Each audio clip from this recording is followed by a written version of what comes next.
Estamos de volta com mais um RTN Revista. Hoje nós vamos entrevistar o primeiro deputado estadual daqui de Rondônia. Está aqui conosco o deputado estadual Eider Brasil. E eu queria que o próprio Eider se apresentasse. Fala aí, Eider, fala aí, quem é Eider Brasil? Olá pessoal, espectadores da RTN Revista, uma grande honra estar aqui, começando a nossa semana, falando um pouco do nosso passado, do nosso histórico, daquilo que nós já fizemos, daquilo que nós pensamos no nosso coração fazer pelo nosso estado de Rondônia. Eider Brasil, porto-velhense, nascido e criado aqui nessa terra, militar do Exército, construiu a carreira de forma muito digna e suada, entrando lá em 97 como soldado recruta no 5º BEC, fazendo curso de cabo, sendo promovido a cabo, fazendo concurso para sargento, sendo promovido a sargento. São 21 anos de Exército Brasileiro, que construíram a boa parte do meu caráter. Então, assim, fico muito honrado de estar aqui junto com você, nesse programa tão importante, de grande audiência no nosso estado de Rondônia, falando para os nossos espectadores. Ô Eider, eu quero dizer aqui diante das câmeras que é uma grande honra receber você aqui, não só como deputado, mas também como pessoa, como pai, como cristão. A maioria das pessoas que nós entrevistamos até aqui e não foi programado, não foi que eu busquei, coincidentemente a maioria das pessoas que a gente entrevistou, nós entrevistamos um muçulmano. Que legal. O doutor Amado Raal, não sei se você conhece ele é muçulmano, mas a esposa dele, ela é cristã evangélica. Legal. A Margot, vai aqui um abraço para o doutor Amado Raal e também para a nossa amiga Margot, a Margarete, tá? Vai um grande abraço para ele aqui. Sempre eu estou lembrando do doutor Amado. Um grande abraço, senhor, doutor Amado. Ô Eider, eu estou vendo aqui, deputado Eider Brasil, que você hoje, você é presidente da Comissão de Segurança Pública da Assembleia Legislativa. O que é que isso representa? Qual que é a função prática? Essa comissão cuida de quê? Fazer parte da Comissão de Segurança Pública do Estado de Rondônia, na Assembleia Legislativa, foi algo que eu sempre estive presente, contribuindo, colaborando. No meu primeiro biênio, o nosso presidente foi o deputado Anderson Pereira, no segundo biênio foi o deputado Ismael Crispim, e eu passei 2 anos fora como suplente, retornei agora. E os meus pares, os demais deputados, confiaram a mim esse encargo tão importante de ser o presidente da Comissão de Segurança. O presidente da Comissão de Segurança, ele é um grande mediador das problemáticas acerca da segurança pública do estado de Rondônia. No início do nosso mandato, em janeiro deste ano, eu estive presente nos condomínios residenciais, Orgulho do Madeira, Morar Melhor, sendo atuante no sentido de nós darmos um chega, darmos um basta enquanto Estado, enquanto força pública, naquelas ações terroristas das facções criminosas contra a nossa população rondoniense, contra os nossos moradores de bem, contra os nossos agentes de segurança pública, como foi o caso do assassinato brutal do Cabo F. Martins, lá no residencial Orgulho do Madeira. Então nós trazemos as pautas para o parlamento, nós buscamos as pautas e fazemos ali a mediação do clamor popular com o poder executivo. Entendi. E como que anda o seu relacionamento com o Coronel Vital e o Coronel Braguin? Para quem não sabe, o Coronel Vital é secretário da Secretaria de Segurança Pública e o Coronel Braguin é o comandante-geral da Polícia Militar do Estado de Rondônia. Perfeito. Primeiro que são amigos, Nós temos ali um laço de amizade, nós nos respeitamos muito acima de tudo e nós temos sido parceiros no sentido de darmos condições à SESDEC, na pessoa do Coronel Vital, a própria e diretamente a Polícia Militar do Estado de Rondônia, na pessoa do seu comandante-geral, Coronel Braguin. Inclusive, ele esteve conosco nessa semana, trazendo pautas importantíssimas para a valorização e valoração dos nossos agentes de segurança pública da nossa briosa Polícia Militar. Então, nós estamos ali futuramente construindo, de mãos dadas com a Polícia Militar, projetos que visam garantir e assegurar benefícios, melhor qualidade de vida e para a família militar também, dos nossos policiais. Coronel Braguin, inclusive, semana passada, alguns dias atrás, me condecorou com a medalha de comunicação social da Polícia Militar. Foi uma noite, um evento de grande emoção. Era a despedida do comando da Diretoria de Comunicação Social do Coronel Suf, e foi realmente é muito honroso, né, quando você é reconhecido pelo seu trabalho, né, Odil? Com certeza. E a Polícia Militar, mais uma vez, reconhecendo o meu trabalho ali em face do nosso trabalho parlamentar. Não sei se você sabe, eu já entrevistei os dois aqui, tanto o Coronel Vital quanto o Coronel Braguin sentaram exatamente nessa poltrona aí. Inclusive, até de todas as entrevistas que eu fiz aqui, quem veio com palavras mais fortes aqui, que sentou nessa cadeira, foi exatamente o Coronel Braguin. Né? Eu fiquei assim... admirado até com a coragem das declarações que ele teve. A firmeza, né? A firmeza, exatamente, a convicção. Ele falou com muita firmeza e convicção. Tudo aquilo que ele estava afirmando foi colocado com muita firmeza, com muita convicção, sabendo exatamente o que estava falando. Perfeito. E vai aqui também um abraço para os dois amigos, são dois amigos, tanto o Coronel Vital quanto o Coronel Braguin. Legal. Né? Então, aqui, vamos... Assim, a política, tem horas que a gente cansa, tem hora que a gente apanha, tem hora que a gente... Eu tô falando isso porque eu tô meio envolvido, eu não sou político, mas eu tô envolvido. Tem horas que a gente se estressa, tem horas que a gente fica nervoso, fica chateado, tem hora que dá vontade de chutar tudo pro alto, mas por outro lado, elas nos proporcionam encontrar pessoas maravilhosas, como eu encontrei você, a gente tem falado aí, e eu tô falando de duas pessoas que têm o meu respeito tremendo, como pessoas, eu não tô falando como secretário de Segurança Pública, nem comandante de Polícia Militar, não, tô falando como pessoas. Então é isso que nos faz, que nos mantém assim, que não nos faz desistir dessa caminhada, dessa trilha, né, que a gente decidiu de estar ali no meio da política e tal. Você tem, como é que é? Você tem fez algumas amizades pessoais na política? Tenho alguns amigos na política, né, que estiveram comigo tanto nas horas boas quanto nas horas mais difíceis da minha vida. E eu entendo perfeitamente, Dilto, essa questão. Às vezes parece que perde a esperança, né? Isso. Parece que cansa e a gente não consegue, parece que a gente não consegue ver luz no fim do túnel. Eu já passei por isso várias vezes. E aí, quando você olha para o cenário nacional, quando você olha para o Congresso e... cara, não vai dar certo, não vai ter jeito, não tem como, mas a gente, no Senhor, temos que esperar confiantes, né? Porque Ele é nosso refúgio, nossa fortaleza, o socorro na hora da angústia, e nesses momentos a gente tem que se voltar realmente para Deus e reanimar nossas forças, reanimar nossas esperanças, porque não podemos desistir. Desistindo é que os inimigos querem. A gente está entregando, né? A gente está entregando os pontos, jogando a toalha. Exatamente. E é isso que quem entregando a nossa vida para eles. E é isso quem está do outro lado das trincheiras querem. Eles querem que homens de bem, pessoas comprometidas com a verdade, com princípios, com valores, eles querem que nós abandonemos a guerra. Então, assim, por mais que seja cansativo, em Cristo nós temos que nos posicionar e continuar defendendo a nossa nação. Deputado, eu estava ouvindo hoje, exatamente hoje, normalmente de manhã eu estou fazendo bastante coisa, mas até na hora de tomar banho eu estou ouvindo algum podcast.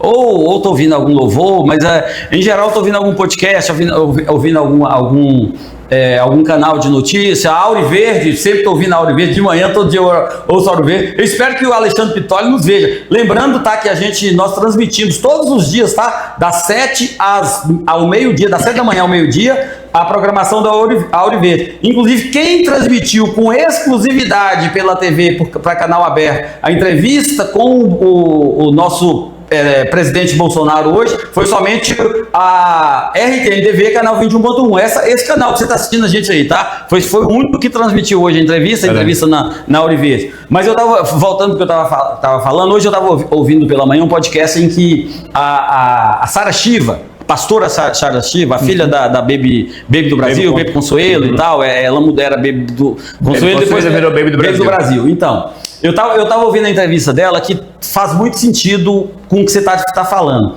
Ela falou que tem alguns podcasts, que hoje a internet é maravilhoso, mas é uma arma também. A arma na mão do inimigo nas nossas mãos, mas também na mão do inimigo. Ela estava dizendo que existem alguns podcasts em que fazem a audiência questionar a Bíblia. Sim.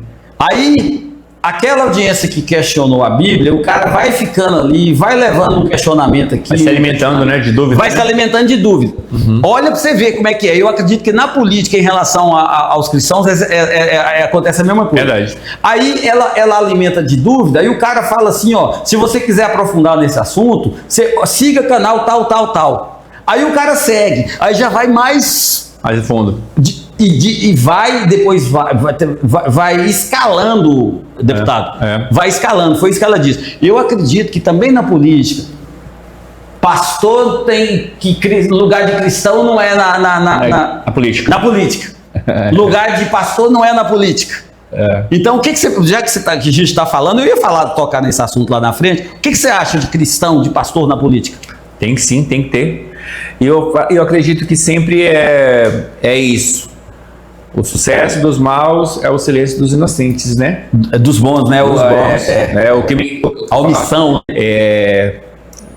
Se não me engano, era Mártir, que falava, alguém, não sei, eu vou esquecer agora, mas que eu não me preocupo com a zoada dos maus. O que me preocupa é o silêncio, né, dos inocentes. Silêncio dos bons, é a omissão dos bons. Dos bons, a omissão dos bons. Então, o que pessoas de má índole, pessoas mal intencionadas, e eu posso aqui citar, né, o que o grupo de esquerda, os militantes de esquerda querem é que os conservadores não ocupem o poder. Sim. O que os agentes militantes dessa agenda progressistas querem é que os conservadores, os cristãos, os homens e mulheres de Deus não ocupem lugar na política. Mas porque aí eles podem tocar bandalheira. Se não ocupar, quem vai ocupar? Então, é isso que eu falo. O que eles querem, o que a esquerda quer é que a direita, os conservadores, não ocupem espaço para que eles se mantenham no poder e continuem fazendo o que infelizmente vem fazendo no Brasil há anos. Tivemos ali 4 anos de um sonho, de um país que nós queríamos, e depois volta a nação a ser governada porque havia saqueado o nosso Estado brasileiro. Que o próprio vice, o que o vice falou? O próprio vice falou que o cara, assim, que ele era ladrão. Então falou que o ladrão volta a ser do crime. Então, falou que ele era ladrão. O ladrão e quer aí, voltar a cena do crime. Aceitou ser vice do ladrão que ele tinha falado, né? Citado. Exatamente. Ele se chamou de ladrão, mas agora você não é mais ladrão. Imagine, se eu falo mal do Dilto e aí depois eu tô coligado com o Dilto. E como é que pode isso?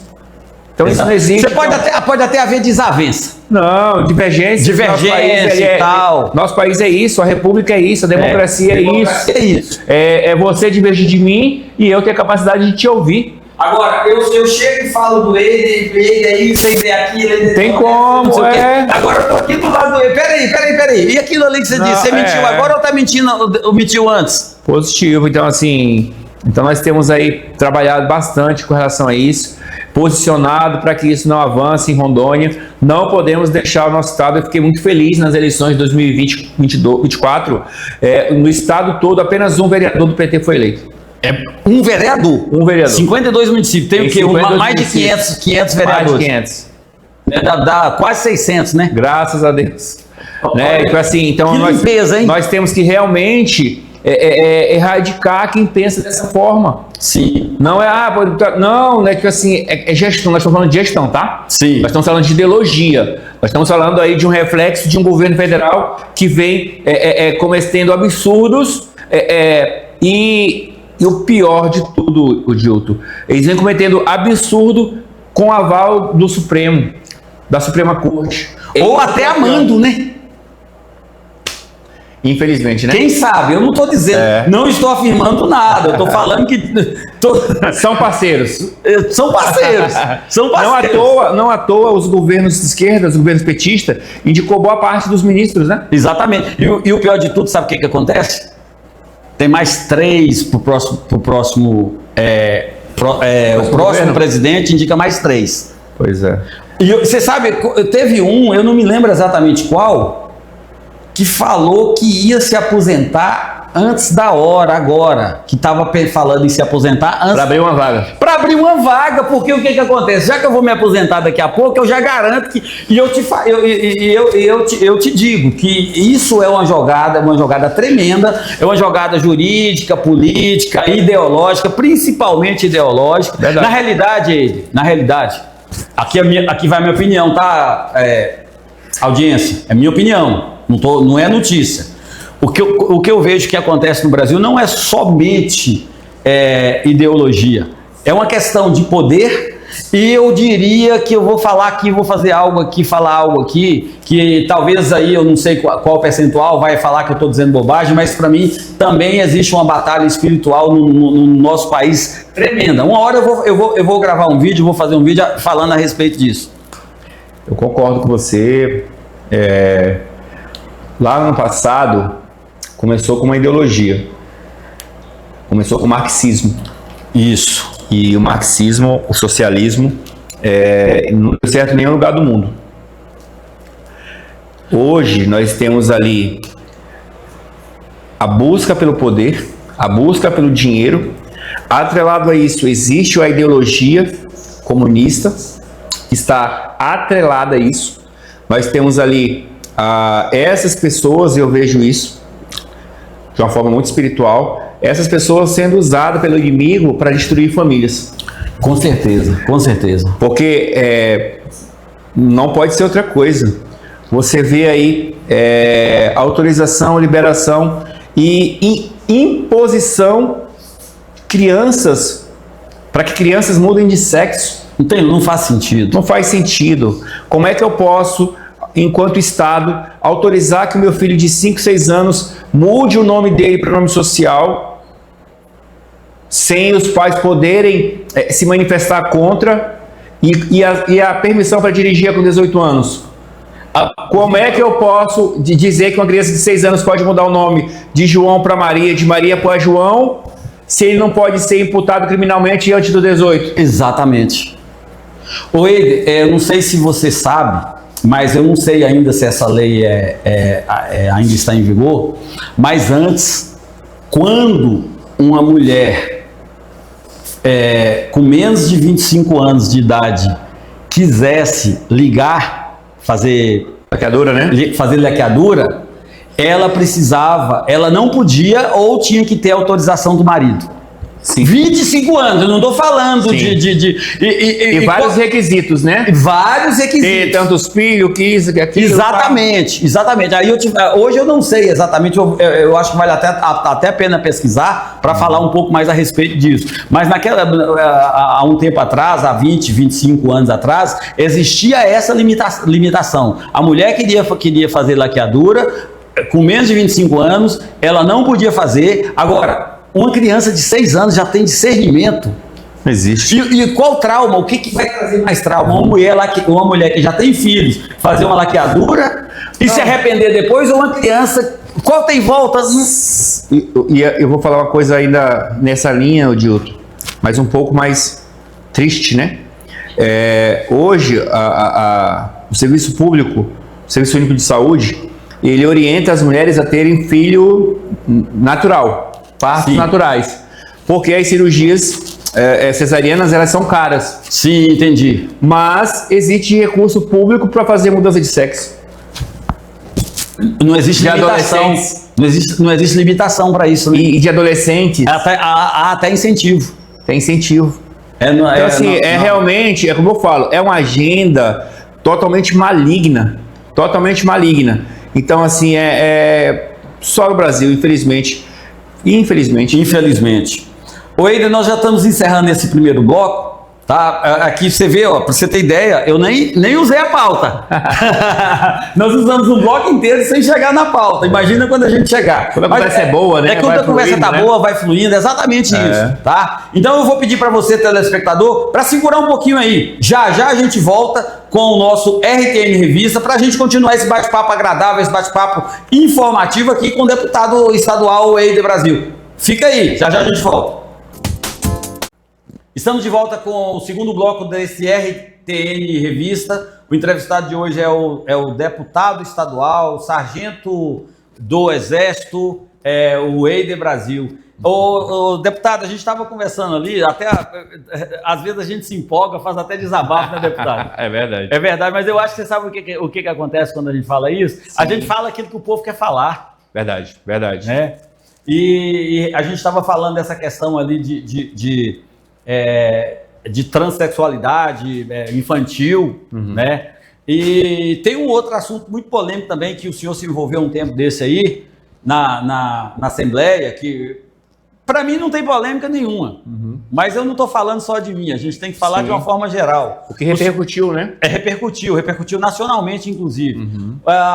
Inclusive, a gente, na hora, quando a gente for votar, quando for escolher algum candidato, a gente tem que lembrar também, entender o que os caras, o que os candidatos fizeram, para a gente saber, peraí, esse aqui pensa como eu penso, esse aqui vai, ideologicamente, ele está alinhado. Vai me representar? Perfeito. Então, eu não me lembro exatamente o ano, mas o senhor criou eu não sei se foi projeto de lei. Foi uma lei. Foi uma lei sobre a linguagem neutra. Sim. E o que aconteceu, como que repercutiu isso na sua vida e como que está isso agora? Vamos falar para o telespectador aqui para a gente entender como que está isso. Eu fui eleito em 2018 numa pauta conservadora, numa pauta de direita. Sim. Né, uma pauta liberal economicamente falando, mas conservadora de costumes. Eu fui eleito no PSL em 2018 ao lado do nosso capitão e eterno presidente Jair Messias Bolsonaro. Sim. Então, eu não poderia fazer outra coisa a não ser barrar o avanço da esquerda e da sua ideologia aqui no estado de Rondônia. Por esse motivo, eu propus e foi criada a lei estadual, a lei que proíbe a linguagem neutra nas escolas públicas estaduais no estado de Rondônia. Sim. Aquela situação de você falar todes, elo. Então, assim, isso era proibido na nossa lei. Acontece que uma entidade sindicalista do interior de São Paulo entrou no STF com um processo para barrar a nossa lei estadual. E aí eu fico me perguntando, né, por quais motivos? Eu te digo por quê. Eu tenho a resposta. Pode falar. Porque essa lei sua repercutiu no Brasil inteiro. Ele não quis interferir em Rondônia.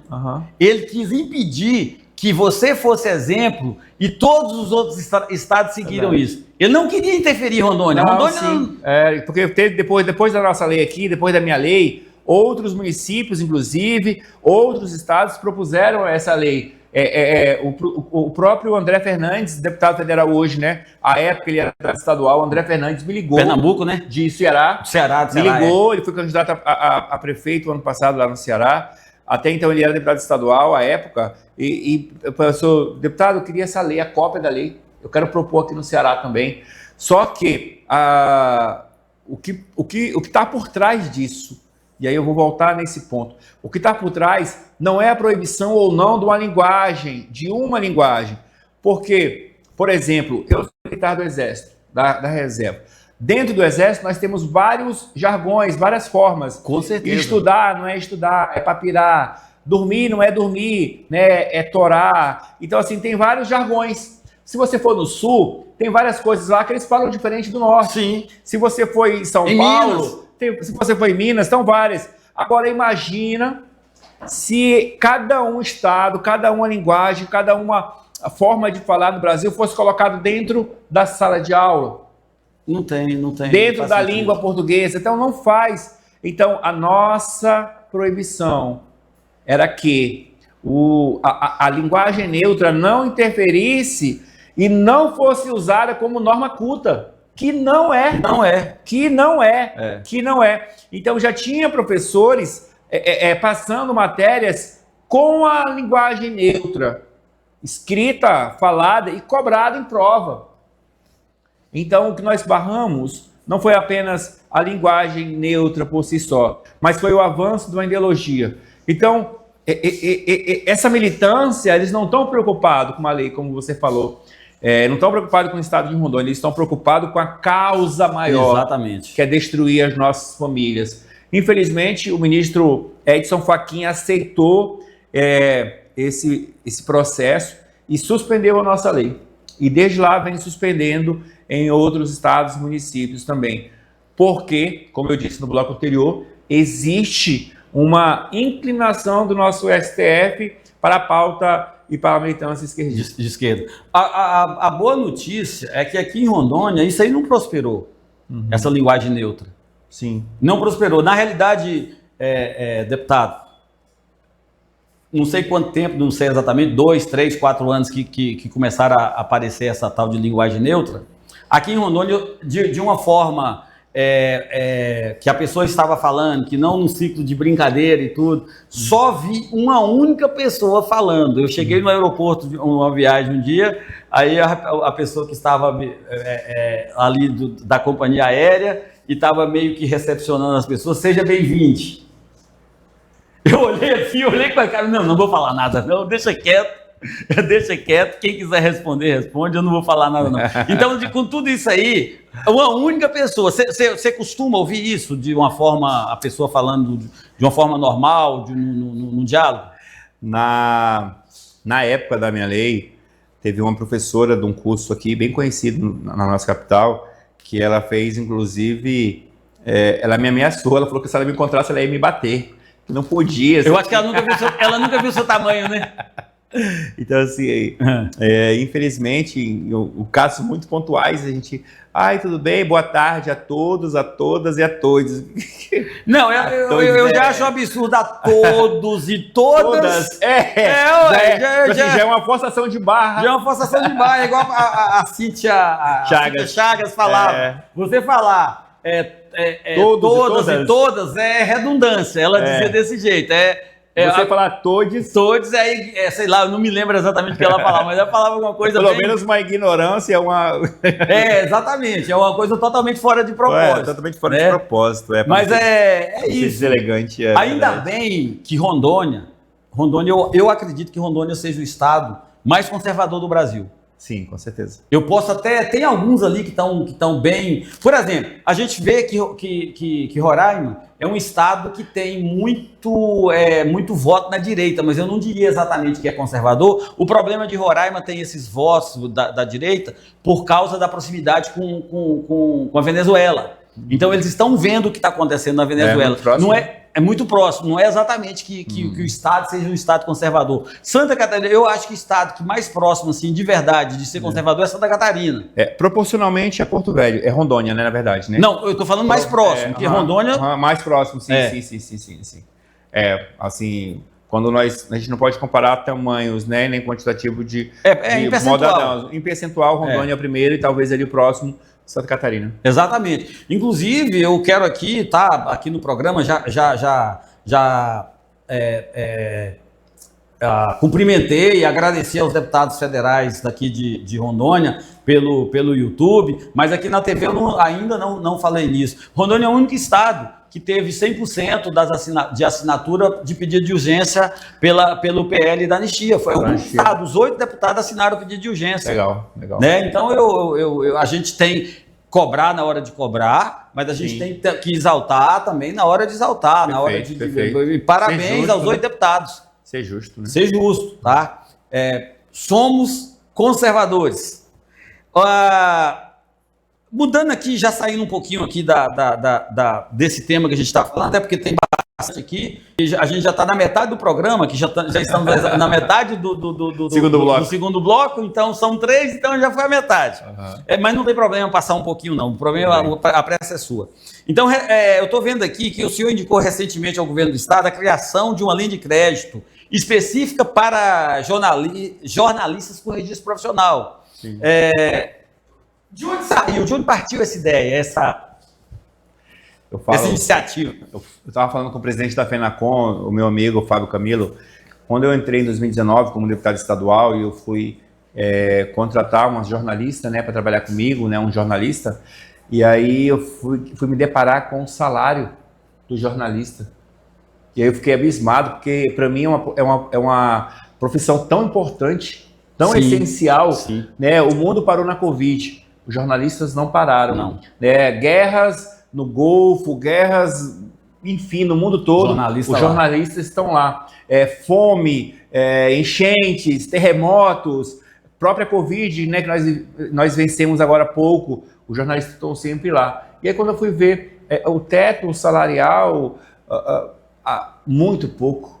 E depois, quando eu voltei agora em janeiro, nós já fizemos algumas proposituras para que possa ser valorizado os jornalistas, né? A gente sabe da dificuldade que é comprar uma câmera, a gente sabe da dificuldade que é comprar microfones, a gente sabe da dificuldade que é comprar equipamento de iluminação microfones. Sim. Então, assim, a gente, para valorizar os nossos jornalistas, nossos comunicadores, nós indicamos ao governo do estado de Rondônia, Coronel Marcos Rocha, que abrisse dentro do PROAMP uma linha de crédito específico para jornalistas. Ah, tá. Eu acho que é uma iniciativa bacana, uma iniciativa que vai ter uma boa repercussão, principalmente no meio jornalístico, claro, né? Sim. Mas eu tenho um outro projeto seu aqui que ganhou bastante atenção, e nesse aqui eu vou falar para você. Esse aqui, se precisar fazer lobby, precisar ir lá, eu tô com você, tá? Que é uma linha de crédito voltada para mães atípicas. Eu tive aqui, eu entrevistei a deputada Cristiane Lopes, ela também tem um trabalho voltado para mães atípicas. Eu não sabia nem exatamente. Então, quando ela falou, eu fui pesquisar.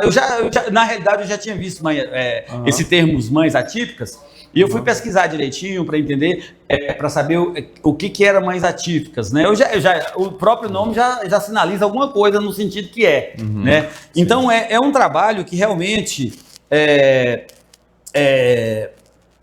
precisa, esse seu projeto de lei é um negócio que precisa passar na Assembleia. Claro. Não tem como não passar. São pessoas que são mães que dedicam uma vida inteira para cuidar de filhos. E a gente não sabe até quando, porque a tendência natural das coisas é que os pais se vão primeiro. Né? Então, perfeito. Pelo menos quer dar uma qualidade de vida.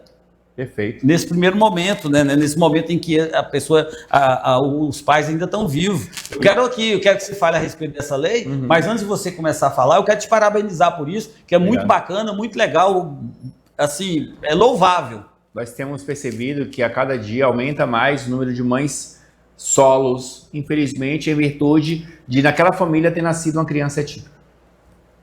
É uma triste realidade, Dilton, você perceber que maridos, que esposos, que cônjuges estão se separando das suas esposas porque não aguentam e não suportam passar pelo peso de ter na sua família, né, tantos cuidados especiais com crianças atípicas. Nós temos aí visto o sofrimento de mães, e essas mães se doam, se entregam pela vida dos seus filhos. O Estado, a Prefeitura, o Governo Federal ainda não tem capacidade de abraçar e dar o tratamento necessário para essas crianças.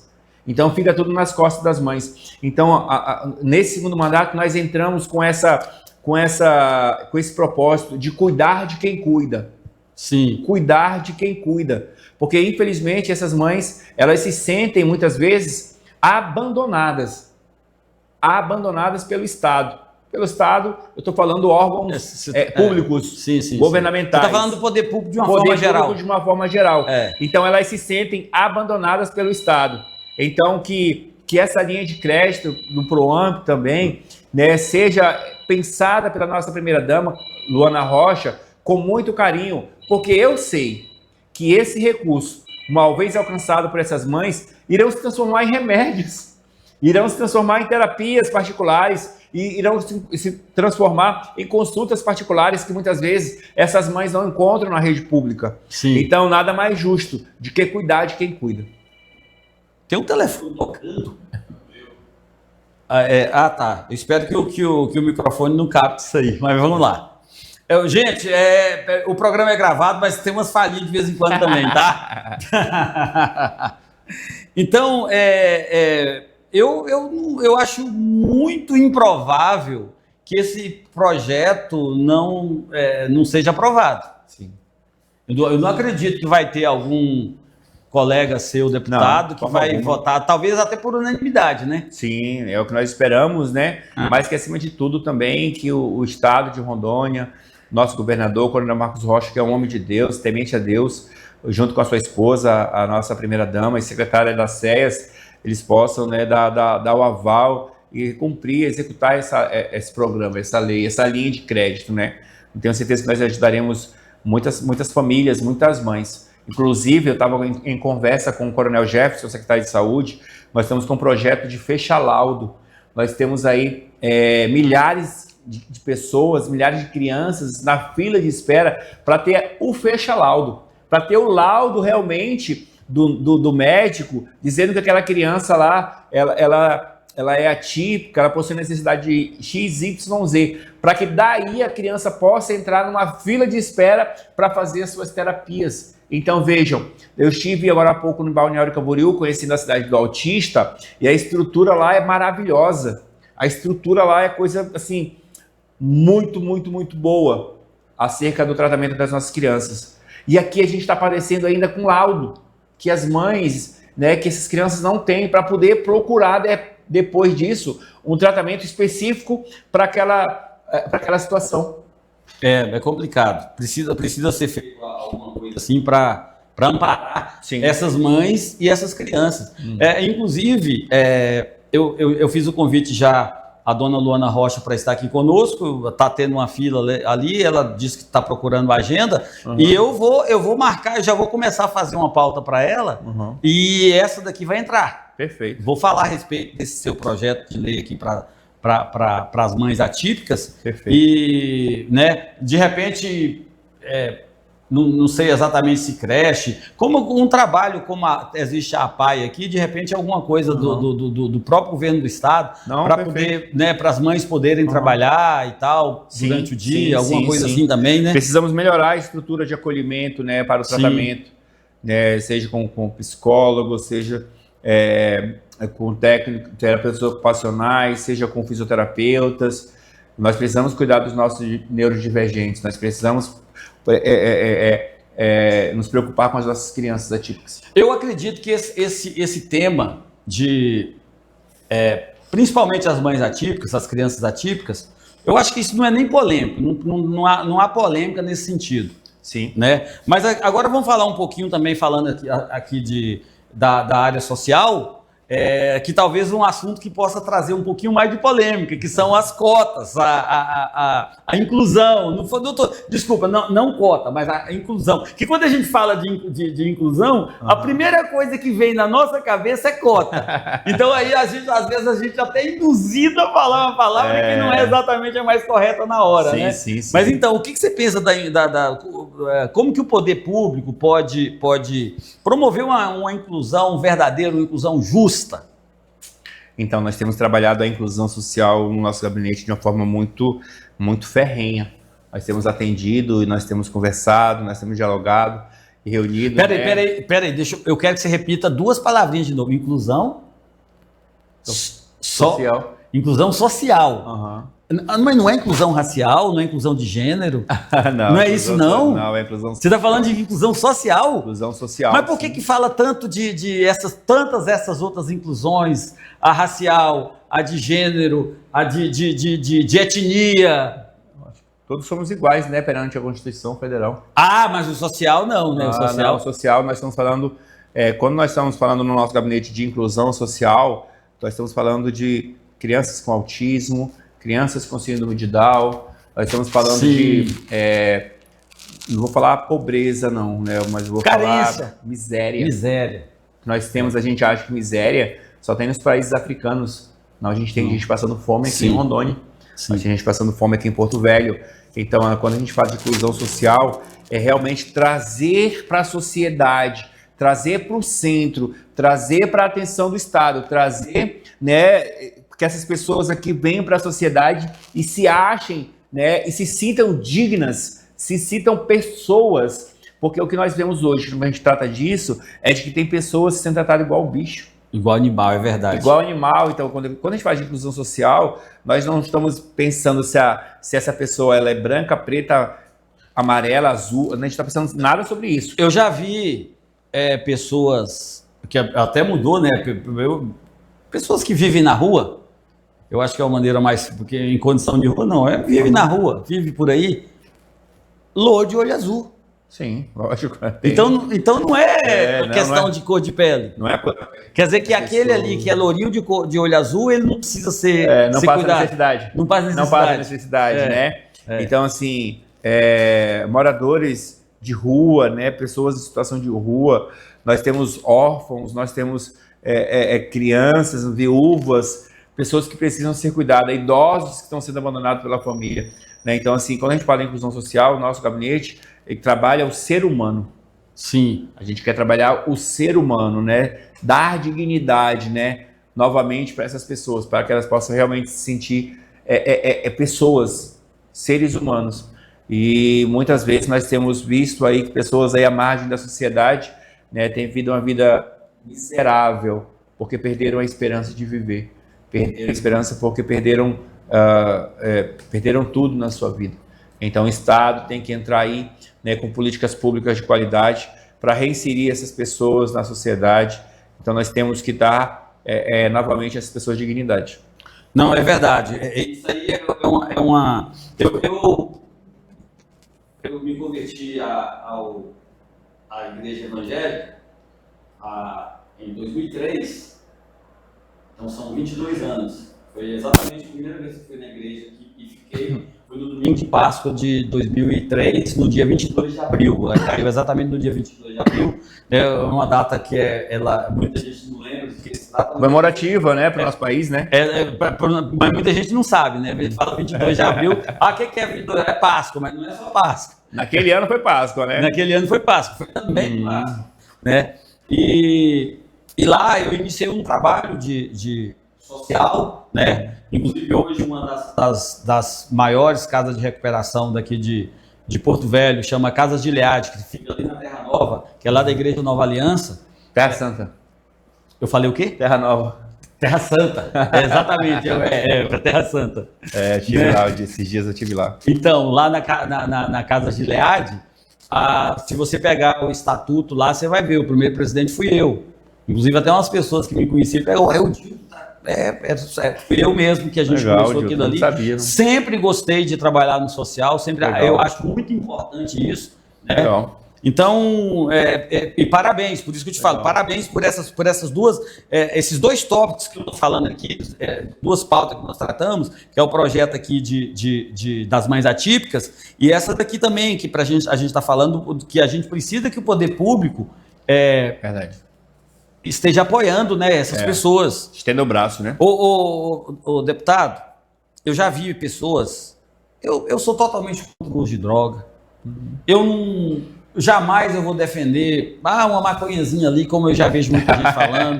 Jamais. Eu posso dizer que eu sou caretão nesse sentido. No entanto, eu já tive, principalmente com bebida, eu já tive nesse trabalho que a gente fazia. Eu teve um tempo que eu saía ali, um tempo desse mesmo, logo no início, quando eu fui para a igreja, acho que foi 2003 ou 2004, eu saí ali nas Nações Unidas, um rapaz veio me pedir dinheiro, um senhor. Eu falei para ele, não vou te dar dinheiro não, e não sei o que, então que eu preciso voltar para casa e tal, e ele estava todo sujo, estava assim, mal cheiroso, eu acho que não tem nada demais eu falar, a pessoa que vive na rua, não tem higiene, não tem um asseio que precisa. Sim. Eu peguei e coloquei ele, deputado, dentro do teu carro? Dentro do meu carro, e falei para ele assim, ele disse que queria voltar para casa, eu falei, não, eu te levo na sua casa. Ele olhou para mim e não acreditou. Ele não acreditou. Não, entra aí. Você vai me levar? Vou te levar. Eu levei ele lá no bairro Nova Esperança. Fui conhecer a família. Que família maravilhosa. Aí a esposa veio me contar a história dele, deputado. Diz que o cara, ele é muito bom, ele é isso, ele era dirigente de uma igreja. Poxa. Aí caiu da bebida, e quando ele tá bom, ele é a pessoa mais maravilhosa do mundo. É outra pessoa, né? É outra pessoa. Aí a gente entende que muitas vezes é uma questão, a gente precisa entender essas pessoas. Sim. A gente não pode apoiar o que ela está fazendo, mas a gente precisa entender que há uma vida. Claro, com certeza. Há uma vida por trás daqueles mulambos, daquelas coisas que às vezes a pessoa está usando, mas há uma vida, há uma família, há um ser humano. Deputado, nós vamos fazer mais um intervalo aqui, daí nós já vamos voltar já para o próximo bloco, o próximo e último bloco, e mais assim, ainda tem bastante pauta aqui para a gente tratar, mas nós vamos lá, tá bom. O papo está muito bom, está gostoso, a gente está falando aqui de uma forma bem descontraída, né? Não tem... seguindo aqui, de certa forma, as pautas, mas vamos lá. Já a gente volta com mais um bloco do RTN Revista. Show, Cláudio. Aí se você quiser. Tá, eu vou deixar ele trouxe. Vai dar o quê? Rapidinho.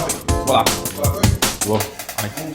Rapidinho, Dilton, vou descer. Estamos de volta com mais um RTN Revista. O entrevistado de hoje é o deputado estadual Eider Brasil. Deputado, vamos continuar aqui. Infelizmente, não sou eu, viu, gente? Eu vou tirar essa culpa das minhas costas. Nós vamos ter que fazer um bloco com 18, 19 minutos ali, porque o nosso amigo deputado Eider Brasil tem uma agenda. Depois a gente tem que respeitar essa agenda, né, deputado? É isso aí, a nossa vida é bem corrida, né? Inclusive abrir espaço aí para responder algumas perguntas aqui na RTN Entrevista com meu amigo o Dilton Santos, né? Porque é um cara realmente que eu tenho bastante respeito, admiração, um militante, né, brasileiro e pelo Brasil. A pauta nossa e nós comungamos dos mesmos pensamentos, ideologias, é pelo Brasil, é pelo melhor do nosso país, né? Então nós temos ali essa sinergia de pensamento ideológico, patriota, conservador. Então, para mim, estar aqui, mesmo que de forma muito corrida, é uma questão de muita honra, né? E poder validar e ser validado pelo nosso trabalho e validar o trabalho do Dilton também.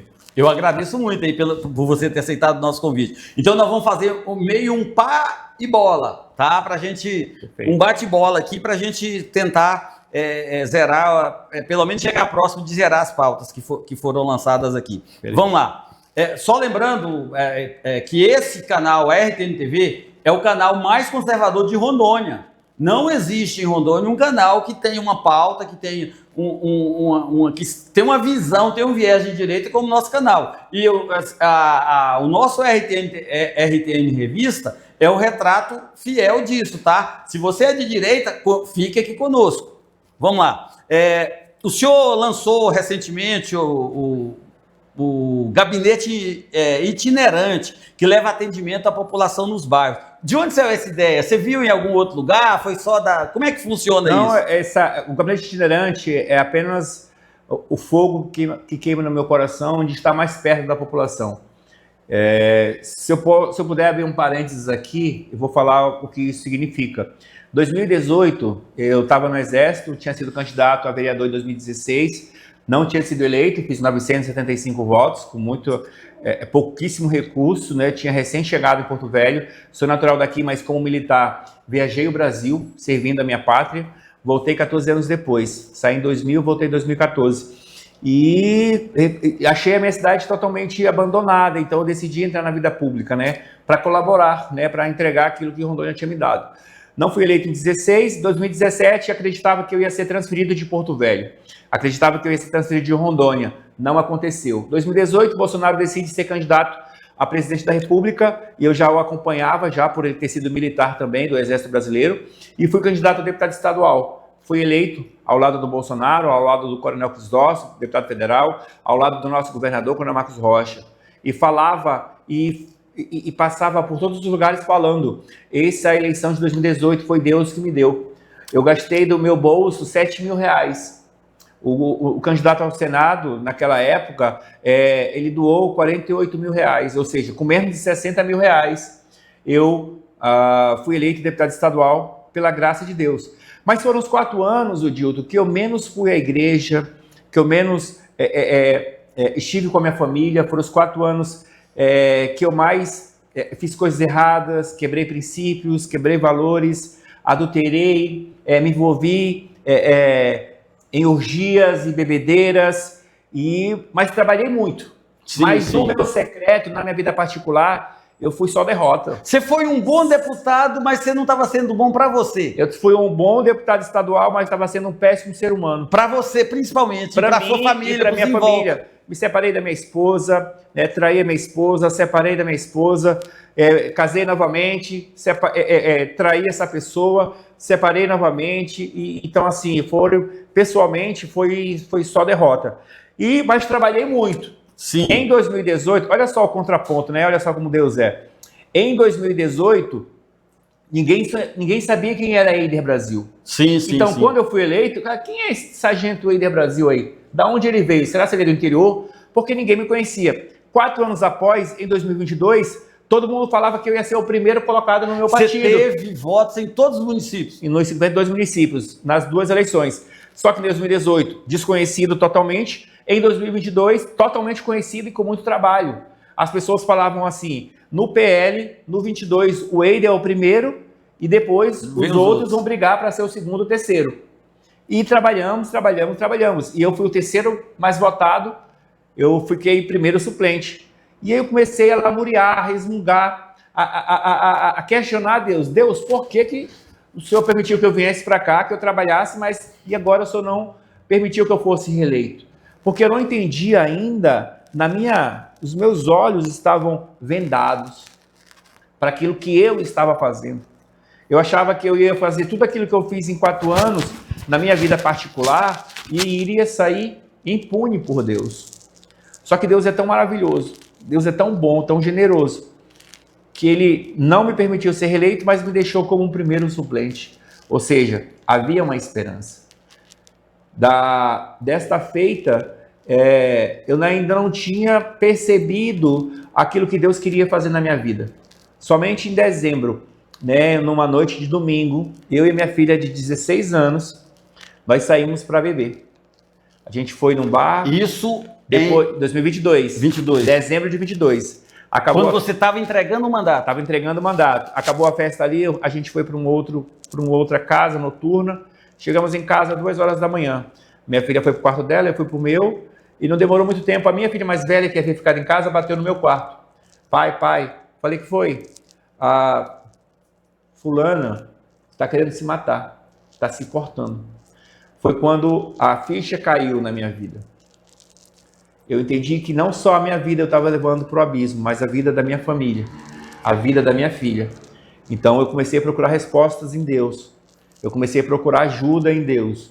Eu comecei a ir para a igreja, comecei a procurar respostas. E Deus foi me dando a oportunidade de me reencontrar. Eu fiz um curso em fevereiro de 23, já um ano depois, já não estava mais no mandato. E nesse curso chamado Método CIS, é uma imersão de 4 dias, eu descobri muitas causas das feridas que eu carregava, muitos porquês da vida que eu levava, do adultério que eu fazia, das bebedeiras que eram repetitivas. Então eu fui começando a reconhecer os meus erros. E aí eu tomei algumas atitudes. Primeiro, reconhecer os meus erros. Eu entendi que aquela vida que eu estava levando, a culpa era unicamente, exclusivamente minha. Depois de reconhecer os meus erros, eu me arrependi dos meus erros. Eu me arrependi de coração por ter magoado pessoas, por ter ferido pessoas, por ter traído a minha esposa, por ter traído a minha família, por ter abandonado os meus filhos. E, posterior a isso, eu aceitei Jesus como meu único Senhor e Salvador. E a partir daquele dia 6 de fevereiro de 2023, eu comecei uma jornada. Sem mandato. Sem mandato. Aí eu comecei uma jornada. Eu fiz o caminho de volta. Eu ia quebrando meu orgulho. Deus me colocava numa situação de privação e de limitação. Muitas vezes eu não tinha comida em casa. E aí eu ia na casa da minha mãe almoçar. E eu tinha passado 4 anos como deputado estadual. Meu filho, que já estava morando em Santa Catarina com a minha mulher, a mãe dele, a mãe dele me ligou no final de semana e falou assim, tô levando o nosso filho para um piquenique, tu tem R$50 para mandar para mim? E eu não tinha. Eu sei o que é isso aí, eu sei. E eu não tinha, eu falava, Senhor, o que eu fiz com a minha família, né? Mas eu não desisti de fazer o caminho que Deus tinha preparado para mim. Eu falo sempre, Deus me levou para o deserto, mas Deus esteve comigo no deserto. E eu comecei a reconstruir a minha vida do lugar onde eu tinha me desviado. Eu fiz um caminho de volta e comecei a fazer o caminho que Deus queria que eu tivesse feito. 2023, dezembro de 2023, Deus me dá uma palavra. Falou assim, eu não sou homem para que minta, nem filho do homem para me arrepender. Eu te fiz uma promessa. Você vai voltar para aquela casa. Quando foi isso? Dezembro de 23. Então eu entendia que era para política. Porque eu tinha sido eleito de uma forma muito sobrenatural em 2018. Sem menor expectativa. Sem menor condição humana. Sem menor condição humana. As pessoas... Eu tinha sido candidato em 16 e não tinha sido eleito. E eu fui candidato em 18. Muita gente falava assim, mas tu não ganhou nem para vereador, vai ganhar para deputado estadual. Tu ainda está pagando empréstimo ainda de 2016. Tu não tem nem dinheiro, tu não tem nem margem consignável para fazer empréstimo. Aí eu tinha uma firme convicção. Não, eu sei porque eu te conheci em 2018. Uhum. Eu te conheci em 2018 ali no Espaço Alternativo e vi aqui Nas quando nossas manifestações. manifestação, distribuição de santinho, adesivaço, essas coisinhas que a gente fazia que, como eu conheci, só para que as pessoas entendam, eu conheci o Eide Brasil fazendo campanha para o Bolsonaro. Aí, fazendo cotinha para colocar outdoor, fazendo uma coisinha ali para colar adesivo, para alugar carro de som. Então, eu não conhecia o Coronel Marcos Rocha, eu não sabia, mas eu perguntei para pessoas que conheciam ele, se conhece, posso? Pode. Não conhecia, e nós fizemos um trabalho, eu acredito que até com êxito, pro Eider, pro Coronel Crisóstomo e pro governador Marcos Rocha. Sim. Desculpa interromper, Eider, mas a sua história é... E é isso, e aí, como nós estávamos entrando em 2024, teria as eleições, eu falava assim, não, então eu vou ser candidato, então a política, né? Entendi que é política. Eu tentei abrir empresa, não consegui, fiz curso de coach, de palestrante, não deu certo, nada deu certo em 2023 na minha vida. Aí eu discerni no final que Deus estava fechando portas porque Ele queria que eu cuidasse de mim. Deus queria que eu restaurasse as minhas emoções, curasse as minhas feridas na minha alma. E a sua casa. E a minha casa. Dezembro de 2024, conversando com a minha esposa, que estava morando em Santa Catarina com meu filho, ela decidiu me perdoar mais uma vez e voltar para Porto Velho. E nós casamos novamente. A minha casa estava sendo restaurada. A minha filha mais velha aceitou Jesus, né, se batizou. A minha filha, que tentou se matar, deixou de ter esses pensamentos suicidas, né? Hoje faz faculdade, graças a Deus. E eu comecei a articular a minha pré-campanha para vereador 2024. Mas eu recebo outra palavra, né, de Deus. Diz, não, eu não te quero na Câmara. Você vai voltar a ser deputado estadual. Nisso, o então deputado Afonso Cândido ainda não tinha nem aceitado concorrer ao cargo de prefeito de Paraná. Mas naquele momento, mesmo sem ter decidido, eu já sabia que ele iria aceitar e ia ganhar. Então, mesmo assim, eu falava assim, eu pensei assim, Dilton, então como eu vou ser deputado estadual, o Afonso vai ganhar, eu não vou ser candidato a vereador. E aí aceitei um acordo político com um amigo meu, que ele me deixaria no cargo dele, que ele ocupava, e eu apoiaria ele para vereador. E o Senhor me constrangeu, meu coração. E eu entendi que aquilo que eu estava negociando não era dele, não era meu, era dele. O Senhor falou, o que você está negociando financeiramente não é teu, eu te dei. Eu quero que você seja candidato a vereador. E eu falei, Senhor, mas como? Por quê? E o Senhor silenciou. Mais uma vez sem dinheiro. E o Senhor silenciou. Eu fui candidato a vereador por um propósito, cumprir a vontade de Deus. E a primeira coisa que aconteceu na convenção, como eu não tinha dinheiro, todos os outros candidatos com faixas, bandeiras, banner, adesivo de peito, levava grupo de pessoas, fanfarras, batucadas, e eu estava com a minha esposa, com as minhas filhas e com a minha mãe. E eu quis chorar. Humilhado, né? Ferido. Mas é o propósito de Deus, talvez. E eu falei assim, Senhor, é para isso que tu queria, né? Que eu viesse aqui. Para quebrar o orgulho que ainda tem dentro de mim. E aí fui candidato. Nas reuniões, eu falava apenas do que Deus estava fazendo na minha vida, de quem eu era, de quem eu fui e de quem eu era agora. E juntei um grupo de pessoas, recebi 150 mil do fundo partidário, e trabalhei a minha campanha já assim, de uma forma muito proposital, intencional, cumprindo aquilo que Deus queria que eu cumprisse. E aí, eleição de 2024, eu faço 470 votos para vereador. Menos do que aquela de 2016. Muito menos. Metade. Metade. Então, assim, menos da metade. Então, assim, como o resultado de Porto Velho foi muito mais rápido que o de Paraná, muitas pessoas pensaram assim, o Eider morreu para a política. Acabou. Porque falava isso, os jornalistas comentavam isso. O Eider ir para candidato a vereador pode ser o fim da carreira política dele, porque se sair mal, acabou, perdeu. E se esqueceram que lá tinha um deputado estadual, candidato a prefeito, com muita chance de ganhar. Só que lá muita gente falava assim, lá o Isaú não ganha, se tiver preso, ganha. Lá as pessoas falavam, os políticos velhos falavam assim, não, mas o Isaú, se estiver preso, ganha a eleição. E Deus foi tão assim, como é que posso falar, intencional, e ele teve 2 chances de ser preso e não foi. Porque se fosse preso, ganhou porque foi preso. Entende? Deus não divide a glória dele. Deus não divide a glória dele. Então, o Afonso ganhou... Ele ganhando com Isaú solto, foi porque a glória de Deus se manifestou na cidade de Paraná. É o mesmo caso quando Deus manda Gideão escolher os 300. Não vai mais. Não vai mais 300. Por quê? Porque eu quero mostrar a minha glória. A minha glória. Porque isso. Né? É isso.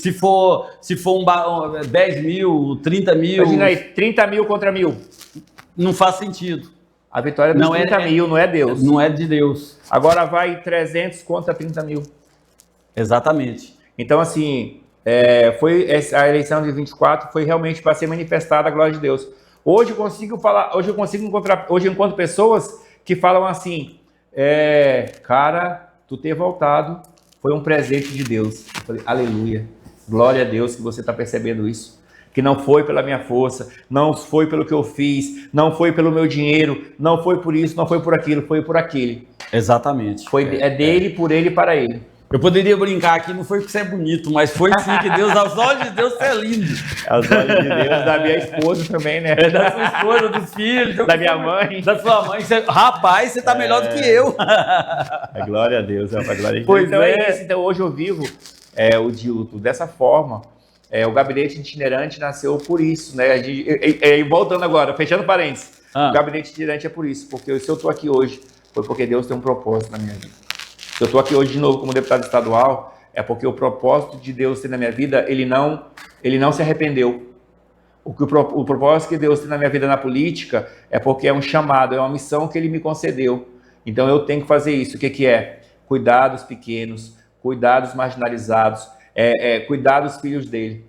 Então é isso que eu tenho feito. Eu vou encerrar. A última assunto nós vamos tratar aqui, tá? Não por mim, por causa do seu compromisso, sim. tá? Por mim a gente estendia mais, eu já tive programa aqui que demorou 1h30. Para mim não tem problema, inclusive eu acho que foi com o Braguinho, demorou 1h30. E agora? O que você vai apresentar? Como que você vai? O que você pretende fazer agora na Assembleia Legislativa? Ainda esse ano que vem? Como que está o seu planejamento político? Qual que é a sua prioridade nesse momento? Então, a minha prioridade é continuar trabalhando, rodando o estado de Rondônia, rodando nossa capital, resolvendo problemas. A minha missão é resolver problemas. Eu quero ajudar as pessoas. Eu quero ajudar pessoas que tenham problema com a saúde, eu quero ajudar pessoas que tenham problema de segurança, eu quero ajudar pessoas que tenham problemas com filhos, que são atípicos. Mas, paralelo a isso, nós estamos organizando, e eu queria até te comunicar aqui, eu estou organizando aí o primeiro Fórum Amazônico Conservador. Eu quero trazer para Rondônia. Semana passada eu estive em Santa Catarina, recebi o aceite da Ana Campagnolo, ela quer vir aqui no nosso estado. Nós viajamos para Minas Gerais, nós temos conversa lá com o Nicolas, com Bruno Engler, Bruno Chais tem falado com o Nicolas para vir para cá. Nós temos aí em outros estados personalidades, né, que a gente está tentando trazer para cá, pessoas conservadoras que possam vir para cá. E nós, Rondônia é avocado. O nosso estado é um dos maiores estados. Eu vou ver se você quiser ver se eu trago da área do jornalismo. Sim, o nosso estado é o estado mais conservador do nosso país. Sim. Então nós temos que avocar essa responsabilidade para nós. Então nós queremos montar aqui, né, um fórum, né, conservador. O primeiro fórum conservador da Amazônia, aqui em Porto Velho. Nós temos que trazer para nós. Nós temos que continuar fomentando e ampliando a bandeira do conservadorismo no nosso estado. Com certeza, porque o outro lado, sim, nesse ponto, eles são melhores do que nós. Com certeza. Porque você já viu alguém da esquerda falar mal do Lula? Ninguém. Mas a tal da direita, toda hora descendo a lenha no Bolsonaro. Na própria direita, né? Da própria direita. Né? Inclusive, assim, eu tenho um respeito muito grande, eu sei que ele é de direita mesmo, o Marcel Van Hatten, mas o Marcel Van Hatten, eu sei que ele é direita, tenho uma admiração enorme por ele. Se ele se candidatasse, de repente tivesse ali, tivesse o meu alcance votar nele, votaria, mas o próprio Marcel Van Hatten, às vezes, que é uma figura, de destaque da direita, e assim como tantos outros, a gente precisa ter, mas então tem que passar pano para tudo que fizer. Não, guarda para você. Sim. Conversa de uma forma mais íntima, né? Mas não Sim. tão pública. Perfeito. Meu amigo Eider, foi um prazer estar aqui com você. Eu queria que você fizesse as suas considerações finais para que a gente encerrasse esse programa, que para mim foi muito bom, fluiu bastante, a gente tratou de diversos assuntos, foi muito Sim. gostoso. Eu queria que você fizesse suas considerações finais para a gente encerrar esse bloco e, em consequência, o programa. Perfeito, meu amigo. Obrigado. Quero só ratificar aqui os meus agradecimentos, a minha honra, a minha alegria de estar aqui, de ter Deus permitido que nós vivenciássemos esse momento aqui, nessa tarde, muito prazerosa. E eu deixo aqui o nosso gabinete aberto. A minha missão é representar o povo rondoniense, a minha missão é representar o povo do meu estado de Rondônia, e eu fico muito feliz porque Deus foi maravilhoso comigo quando Ele permitiu que eu fizesse o caminho de volta, restaurasse a minha vida e hoje voltasse para aquela casa de leis com uma nova mentalidade, né? Assim como diz em Romanos 12:2, não me acomodei, né, com o padrão do mundo, mas transformei e renovei a minha mente, né, com as coisas que vêm do alto, com as coisas que vêm do céu. E eu tenho buscado isso todos os dias. A gente sabe que não é fácil, mas o Espírito Santo que habita em nós nos dá força, nos motiva, né, e nos capacita a continuarmos vivendo o Cristo em nós. Na política, a gente sabe de vários obstáculos, de vários levantes do inimigo, usando pessoas para que ocupem espaços políticos, para que possam destruir a nossa família. Mas nosso Deus é um Deus que nunca perdeu guerras, é um Deus que nunca perdeu batalhas, e nós cremos no Senhor, nós seremos mais que vencedores. Se você ainda não conhece o meu trabalho, se você ainda não conhece o nosso gabinete, eu te convido a visitar as nossas redes sociais, eiderbrasil.ro, Sargento Eider Brasil no Facebook, 9337-8112 é o meu WhatsApp, lá no 9º andar da Assembleia Legislativa é o nosso gabinete. Então venha nos fazer uma visita, entre em contato no nosso direct, nós estamos aqui para te servir, porque é assim quis o Senhor. Então, que Deus possa continuar te abençoando, Deus possa continuar abençoando você, amém, a sua equipe, a RTN, e que possa continuar sendo canal de bênção na vida das pessoas essa emissora aqui. Porque, como o Dilton falou, é o canal mais conservador que nós temos hoje na atualidade. Então, que nós possamos consumir conteúdos conservadores, conteúdos de quem pensa na família, de quem é contra o aborto, de quem é contra as drogas, pessoas que realmente querem o melhor para o nosso país e não vão se calar e não vão retroceder, porque nós precisamos, em Cristo Jesus, continuar avançando para que nós possamos construir um lugar melhor para todos nós. Eu agradeço, Eider, mais uma vez, e já quero já deixar o convite. Não é da boca para fora, nós não terminamos aqui. Eu acho que nós teríamos assunto para pelo menos mais uns 2, 3 programas. Verdade. E eu já peço para você, já pode pedir para o seu. Eu não vou falar para a gente fazer na semana que vem, mas se você quiser, já tiver uma agenda para maio, já pode deixar marcado, a gente já deixa pré-agendado. Porque eu acho que nós temos muito assunto. Tem muita pauta, muito trabalho. Muita pauta. E mais uma vez eu te agradeço. Obrigado. Tá? E seja bem-vindo, o programa é seu. Obrigado. E assim nós encerramos mais um RTN Revista.